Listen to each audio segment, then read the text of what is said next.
नमस्कार मित्रांनो, स्वागतम. मुरंबा मालिकेच्या आजच्या भागामध्ये रमा आणि अक्षय आता एकमेकांच्या इतक्या जवळ आलेले असतात. अक्षयने आता रमा आणि त्याचं मिलन होण्यासाठी जी काही अगदी रूम सजवलेली आहे, अगदी छान अशी रमा तयार झालेली असते. रूमसुद्धा बेडसुद्धा इतका छान सजलेला असतो. अक्षय आणि रमा इतके एकमेकांच्या जवळ येतात. आता जी काही इतक्या दिवसातून त्यांना अगदी निवांत वेळ मिळालेला असतो आणि आता रमाने सुद्धा माहीला चांगला धडा शिकून शेवटी तिची जागा हक्काने घेण्यासाठी ती त्याच वेळेस तेथे आलेली असते. आणि आज मात्र आपल्या रमा आणि अक्षय या दोघांचं खऱ्या अर्थाने मिलन होणार असते. आणि आता अक्षय अगदी रोमॅन्टिक होत रमाच्या मागे मागे असतो आणि रमाला मिठीत घेतो. रमासुद्धा इतकी छान अशी अक्षयबरोबर खुश असते. आणि अक्षय आणि रमा या दोघांचं अगदी जे काही आता रोमॅन्टिकपणा हा सुरू आहे तो खरंच आता रमा अक्षयच्या खूपच जवळ आलेली असते. आणि अक्षय आपल्या हाताने तिच्या कानातील गळ्यातील मंगळसूत्र अगदी छान असे आपल्या हाताने रोमॅन्टिक होऊन काढत असतो आणि रमासुद्धा अगदी त्याची साथ देत असते. रमासुद्धा अगदी खुश होऊन जाते. तिचा हक्क शेवटी तिने घेतलेला असतो. माहीला दूर लोटून शेवटी अक्षयच्या जवळ ती आलेली असते. अक्षय समोर टेबल जवळ जातो आणि रमाकडे अगदी रोमॅन्टिक होऊन तो बघत असतो. तेव्हा आता लगेच रमा त्याच्या जवळ येते आणि परत अलगद त्याला आपल्या मिठीत घेते आणि दोघे आता अगदी खुश होत बेडवर येतात. शेवटी आता अक्षय हा रमाच्या इतक्या जवळ येतो आणि जे काही अंगावर ते कापड आहे तर ते कापड घेतात. अक्षय आपल्या हाताने रमाच्या हातातील बांगड्या काढतो आणि शेवटी आपल्या रमा आणि अक्षय या दोघांचं मिलन तर होतेच. जे माहीला हक्क घ्यायचा असतो रमाचा तो शेवटी तिला तो न मिळता आपल्या रमाने तो पटकावलेला असतो. आणि शेवटी आता ह्या संधीचा फायदा रमाला खूप होणार असतो. त्यानंतर आता इकडे जी काही इरावती आहे तर इरावतीने जे नाव त्या आता बोर्डवर लिहिलेले आहे, अभिषेक, रमाकांत, आनंद, जान्हवी, अक्षय, माही, रमा आणि त्यामध्ये पार्वतीचं नाव लिहिलेलं असतं. तर त्या सगळ्या नावाच्या मध्ये पार्वतीच्या नावावर तिने अगदी डॅशफुल मारून ते नाव खोडलेलं असतं. जे काही आपल्या बाबांची डायरी आहे तर त्यामध्ये ती इतकी रागाने इतकं राग तिच्या डोळ्यामध्ये भरलेला असतो. अहंकारात ती आता जी काही ती डायरी राहिलेली आहे तर ती डायरी पूर्ण करत असते की माझी आई नाही तू, कारण तू माझ्या साहिलला मारलेस, माझ्यापासून साहिलला दूर केलं. मी तुला अशी नाही सोडणार कारण तू मला इथून काढून देऊन त्याला मारण्याचा जो प्लॅन केला आणि सर्व काही आता आरोप तू माझ्यावर लावलेस, माझ्याशी तू खोटं वागलीस, मी तुला कधीही नाही सोडणार. आणि या सगळ्यामध्ये माझ्या साहिलचा तू बळी घेतलास आणि त्याचे आरोप तू माझ्यावर लावलेस. आता इरावती इतकी पेटून उठलेली असते की मी तुला कधीही नाही सोडणार. एक आई म्हणून मी तुझ्या नरडीचा गोट घेणार म्हणजे घेणारच. तेव्हा आता जेव्हा इरावती इतकी भयंकर चिडलेली असते तोच लगेच पार्वती आजी दरवाजा उघडते आणि आत येते.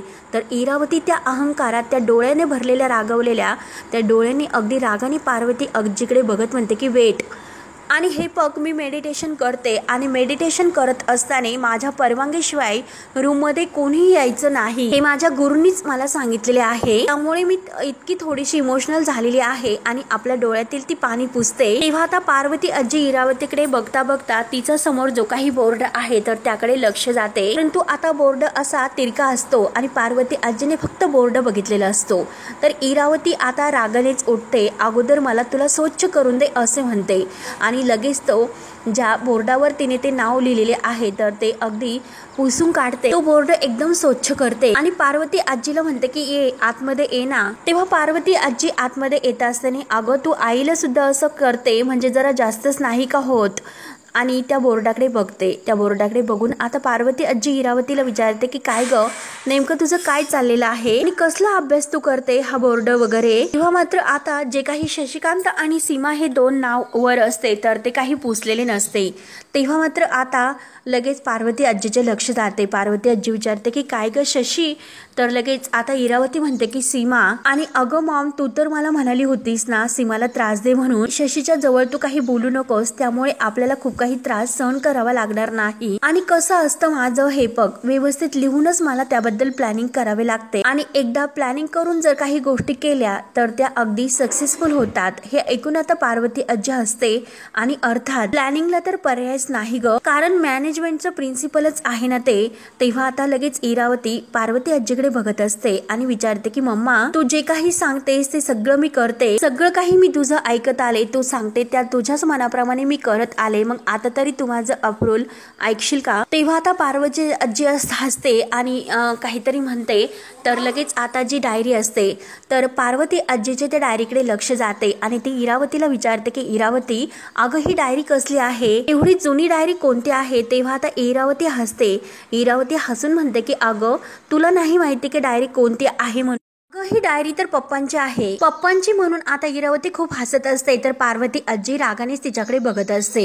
त्यानंतर आता इकडे अक्षय आणि रमा त्यांचे सगळं काही आता झाल्यानंतर अगदी निवांत झोपलेले असतात. रमाला जाग येते. रमा आता अक्षयकडे एकटक बघत असते. तेव्हा आता रमाच्या डोळ्यातून पाणी येते. रमा अक्षयच्या चेहऱ्यावरून हात फिरवत असते आणि विचारते की अहो जागे आहात का तुम्ही? मला तुमच्याशी बोलायचं आहे. तेव्हा रमा लगेच उठून उभी राहते आणि मनात आता विचार करत असते की माही येथे येण्या अगोदर मला यांना सगळं काही सांगावं लागेल. आणि अहो तुम्हाला आता कळलं ना की मी रमा आहे म्हणून. आणि तुम्ही बघा म्हणजे हवं तर माझ्या हातावर मानेवर टॅटू आहे. तेव्हा आता एकदा माही तिला म्हणलेली असते की हे बघ तुला मेकअप करता येतो ना, प्रॉपर मेकअप आणि कसं होणार आहे? तू रोज मात्र चित्र काढत बसणार, रोज त्यावर मेकअप करत राहणार. त्यामुळे मला असं वाटतं की तू परमनंट टॅटू करून घ्यावा आणि तो टॅटू मात्र मेकअपने कसं लपवायचा आहे हे सुद्धा मी तुला शिकवे. परंतु यापुढे मात्र आपण नाही भेटू शकत. हे सगळं काही रमाला आठवत असते. तेव्हा आता हे सगळं काही आठवल्यानंतर रमा अक्षयला सांगत असते की हे बघा तिने मला सांगितले होते की जर तू टॅटू काढून घेतला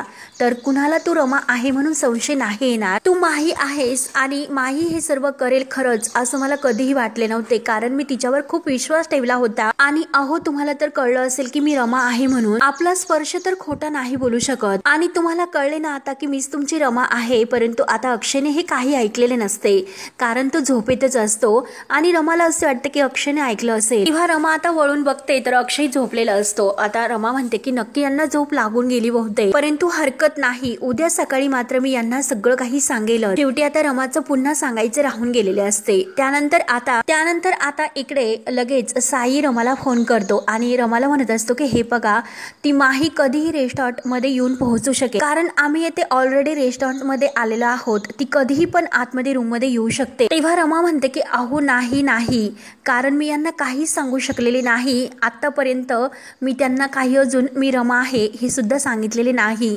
त्यामुळे एक काम करा, तुम्ही प्लीज तिला आणखीन थांबवा. तेव्हा आता साई म्हणतो की बरं ठीक आहे, मी आतमध्ये जातो आणि बघतो काय करता येते की नाही, काहीतरी करतो. आणि तेवढ्यात आता माही धावतच आता रिसेप्शन तेथे येते टेबल जवळ आणि त्या मुलीला विचारते की हॅलो, येथे आता मिसेस आणि मिस्टर मुकादम यांची बुकिंग झालेली आहे ना?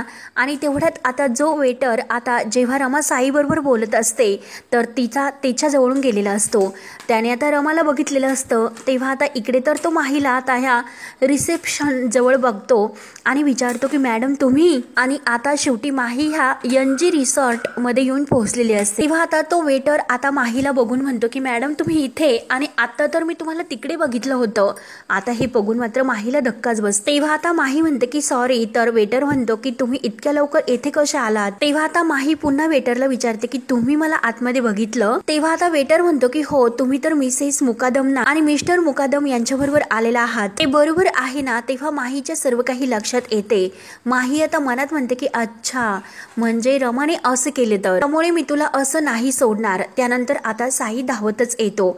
साई आता माहीला म्हणतो की मॅडम अहो तुमचं काहीतरी सामान गाडीमध्ये राहिलेलं आहे, तुम्ही चला आतमध्ये. तेव्हा आता माहीला खूप राग येतो. माही आता साईला म्हणते की बास कर. माही त्याला आता विचारते की कोण आहेस तू, कोण आहेस? तेव्हा आता साई काही घाबरायला तयार नसतो. साई आपल्या डोक्यातील ती ड्रायव्हरची टोपी काढतो आणि मला साई म्हणतात बाप्पा. तेव्हा आता साईला बघितल्यानंतर माही लगेच त्याच्यावर धावून जाते. तेव्हा आता लगेच म्हणते की तू.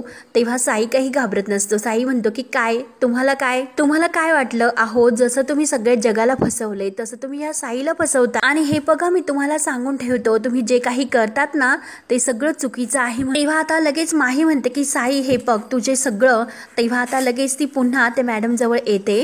तर साई म्हणतो की अहो मॅडम कुठे निघालात तुम्ही कुठे आतमध्ये रूम मध्ये चाललात का? आणि तुम्हाला काय वाटतं की आता तुम्हाला असं वाटेल की अक्षयला कळणार नाही की खरी रमा कोण आणि खोटी रमा कोण? आणि हे बघा आतमध्ये जी काही आहे ना तीच अक्षयला खरी रमा आहे हे माहिती झालेले आहे. आणि हे बघा तुम्हाला जर तुमचा पर्दाफाश करायचा त्यामुळे तुम्ही आतमध्ये जा आणि मी बाहेर जातो असे बोलून साई आता बाहेर निघून जातो. तेव्हा आता माही रमाने मात्र तेथे समोर सोफ्यावरून बसते आणि सोफ्यावर बसल्यानंतर मात्र तिला साई तिच्याबरोबर जे काही वागला म्हणजे त्याने बरोबर आता साईला गाडी म्हणजे ज्या गाडीमधून साई तिला घेऊन आला आणि तो मुद्दाम तिला जे काही फिरवत होता, जो काही खोटं तिच्याशी बोलत होता, हे सगळं काही तिच्या लक्षात येते. त्याचा ती विचार करत असते साई नक्की असं का वागला असेल. जे साईने आपल्यासोबत जे काही गाडीला प्रॉब्लेम झालेला आहे हे सर्व नाटक केले. तर तेव्हा आता माहीने त्याला विचारलेले असते की हे सर्व काय चालले, आपलं रिसॉर्ट कुठे आहे. तेव्हा आता साई तिच्याशी जे काही खोटं बोलला ते सर्व आता तिला आठवते. तिला आता साईचा खूपच राग येतो कारण साईने हा सर्व रमासोबत प्लॅन केला, रमाला इथे पोहोचवले आणि मला मात्र तिकडे थांबून ठेवले. म्हणून ती आपला मोबाईल चार्जिंगला लावते आणि चार्जर जी काही आहे तर ती चार्जिंग करत असताना आता मात्र तिला हे सर्व ती गोष्टीचा विचार करत असते. आता मोबाईल चार्जिंग झाल्यानंतर तिला आता इतका राग येत असतो ती तेथेच बसून राहते. त्यानंतर आता इकडे रूममध्ये अक्षय अजूनपर्यंत झोपलेलाच असतो आणि रमा मात्र बिचारी विचारच करत असते. आणि आता मात्र विचार करत असताना तेवढ्यात तिच्या मोबाईलवर कॉल येतो कारण माहीने मात्र आता इरावतीला फोन करून हे सगळं काही मेसेजवर पाठवलेले असते. म्हणून आता इरावती रमाला फोन करते आणि रमाला म्हणते की असं कसं ग माही, तू असे खेळ खेळतेस का माझ्या माही बरोबर. अगं मूर्ख कुठली, अगं हे असे खेळ खेळण्याची वय नाही तुझं. रमा आता बिचारी खूपच घाबरते. अगं हे तर खेळच खेळायचं वय आहे परंतु आमच्या अक्षय बरोबर नाही. अगं हे असे वेगळे खेळ खेळण्याचे आता वय तर माझं आहे तुझं नाही. त्यामुळे मी तुला जे काही सांगते तर ते ऐकायचं आणि येथून निघून जायचं आणि माहीला तेथे येऊन द्यायचे. तेव्हा आता रमा म्हणते की हे बघा, तुम्ही मला कितीही धमकावले, कितीही काही केले तरी मी सुद्धा यांना काही खरंच शिवाय कुठेही जाणार नाही. तुम्ही कितीही मला धमकवण्याचा प्रयत्न जरी केला पण शेवटी मी यांना सगळं काही खरं सांगणार म्हणजे सांगणार. तेव्हा आता इरावती लगेच म्हणते की अरे बापरे, आता काय करायचं. तेव्हा मात्र आता तर मी तुला एक कोडं घालणार आहे, तू ते कोडं सोडवायचं आणि मग तुझ्या मनात जे काही आहे ना ते धावतच अक्षयला जाऊन सांगायचं. आणि हे बघ आता मात्र कोडं असं आहे. तर इरावती बरोबर आता रमाला धमकवण्याचा प्रयत्न करते आणि आता जे कोडं आहे तर ते कोडं सांगते की हे बघ कोडं असं आहे की तू जिच्यावर इतकं प्रेम करते, इतकं जास्त प्रेम करते, तू तिचे इतके लाड करतेस अशी एक व्यक्ती येते आहे. आणि आता मुद्दाम म्हणजे इरावतीला माहिती असतं की रमा कुणावर जास्त प्रेम करते. या घरात छोटी आणि छोटी फक्त अर्थाच मात्र आता ही रमाची आवडती आहे आणि तिला जर आपण काही केले तरच आता म्हणजे रमा ही घाबरू शकते. आणि रमाला अगदी घाबरण्याचं एकच फक्त कारण आहे तर ती म्हणजे आता ही अर्था. मग ओळख, अगं ती व्यक्ती आहे तरी कोण. आता रमाचा जीव अगदी खालीवर होत असतो कारण इरावती तिला बरोबर धमकवण्याचा प्रयत्न करत असते. परंतु आता धमकवल्यानंतर रमा आता इतकी रडत असते. रमा म्हणते की हे बघ, अगं ओळख ना, ती व्यक्ती आहे तरी कोण. अगं ओळख म्हणजे हे बघ, तिची आई गेल्यानंतर अगदी आईसारखं तू त्या व्यक्तीला जीव लावलंस, ओळख बरं कोण. तेव्हा आता रमा बिचारी रडतच म्हणते की अहो या सगळ्यामध्ये तुम्ही अर्थाला काय इतका त्रास देतात, तिची बिचारीची काय यात चूक आहे, तुम्ही का तिला मध्ये घेतात. तेव्हा आता इरावती इतकी खुश होते. इरावती आता खुश होऊन मात्र अगदी खुशून म्हणते की अगं बरोबर, तू तर एकदम परफेक्ट ओळखलंस. आणि म्हणते की अगं ते काय म्हणतात ना, नाक दाबल्याशिवाय तोंड उघडत नाही. आणि हे बघ, मी तुला अर्थाची भीती दाखवली तर तू लगेच घाबरलीस. आणि हे बघ, अगं तुला माहिती आहे का, त्या अर्थाला सुद्धा कायम आपल्या खऱ्या आईकडे जावंसं वाटतंय. आपल्या खऱ्या आईकडे जावं, तिला घट्ट अशी मिठी मारावी. तेव्हा रमा रडतच म्हणते की अहो काय बोलतात तुम्ही, इतका नीच विचार कसा करू शकतात. एका लहान बाळाला सुद्धा तुम्ही कसं इतकं ग्राह्य धरू शकतात. तेव्हा मात्र आता रमाला इतका इरावतीचा राग येत असतो कारण इरावती जे काही वागते ते रमाला काही पटत नसते.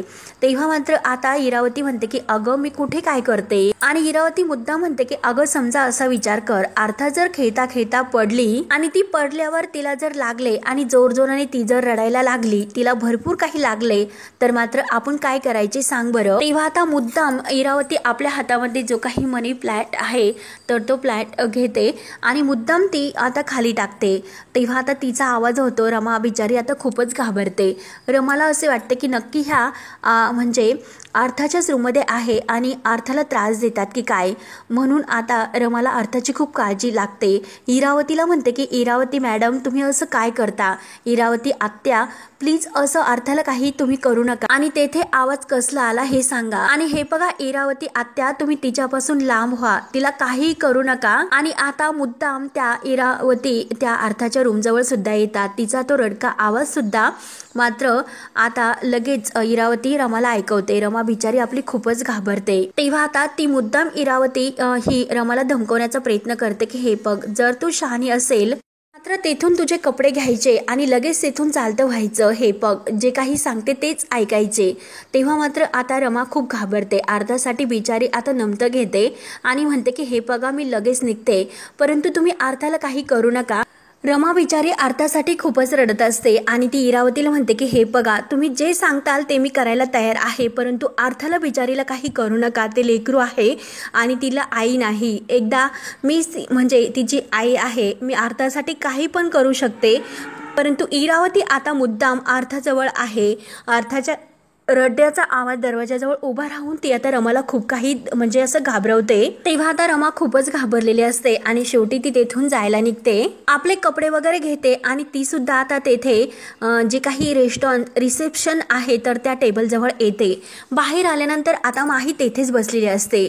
माही आता तेथे बसलेली असताना मात्र आता रमाला पाहते आणि लगेच उठते. आता ती लगेच आता रमाजवळ येते आणि रमाला रागाने म्हणते की का केलंस तू हे सर्व, आणि रमाच्या कानामागे द्यायला सुरुवात करते. आपला हात वर उचलते तर लगेच आता रमा तिचा हात पकडते. तेव्हा लगेच आता रमा म्हणते की अगं हे बघ, हे मी तुला विचारायला हवं की तू असं का केलंस, कारण जे काही घेतला हक्क तर तू माझा हक्क घेतलास. अगं तूच माझा सर्व काही हक्क घेतलास आणि वर मला विचारते, माझ्या कानामागे द्यायला लागते. अगं तुला ही सर्व करताना लाज कशी वाटत नाही? इतक्या खालच्या थराला तू गेलीस म्हणजे हे बघ, तू माझ्या अक्षयला सुद्धा तुझं करायला निघाली होतीस. अगं हे सर्व करताना तुला लाज कशी वाटत नाही? जे काही तू वागलीस आणि वरून जाप तू मला विचारतेस. अगं जे काही तू केलंस, हक्क माझा घेतलास आणि मलाच म्हणते की तुला ही सर्व करताना काही कसं वाटलं नाही. आणि तेवढ्यात साई आत येतो. साई आता म्हणतो आणि लगेच तो माहीच्या पुढे येतो. माहीला म्हणतो की थांबा थांबा, तुम्ही त्यांच्यावर धावून जाऊ नका, कारण आता एक गोष्ट लक्षात ठेवा, यापुढे मात्र आता रमा हे एकट्या नाही तर त्यांच्या सोबत मी असेल. हा साई कायम त्यांच्या सोबत असेलच. तेव्हा आता रमा लगेच साईला म्हणते की साई आहो चला, हिला इतकी किंमत देण्याची काही गरज नाही. आणि हे बघा, तसंही आपला जो काही प्लॅन होता, ज्या माणसाला आपल्याला भेटायचं होतं तर त्या माणसाला मी भेटले सुद्धा, आपलं सगळं काही आता व्यवस्थित झाले सुद्धा. माही आता खूपच घाबरलेली असते. माही म्हणते की हे बघा आता रमा तुम्हाला एक गोष्ट सांगतो, अक्षयला काही सांगितलेस का? तेव्हा आता माहीला भीती असते की जर रमाने अक्षयला सगळं काही खरं सांगितले तर आपलं काही खरं नाही म्हणून. तेव्हा रमा सुद्धा हुशार असते. रमा म्हणते की अगं जेव्हा तू आता अक्षयजवळ जाईल ना तेव्हा तुला कळेलच काय आहे ते. माही आणखीनच घाबरते तर साई सुद्धा तिला आणखीनच घाबरवण्याचा प्रयत्न करतो. कळेल बरं का, तुम्हाला कळेलच. आणि त्यानंतर मात्र आता माहीला आतमध्ये यायचं टेन्शनच असतं.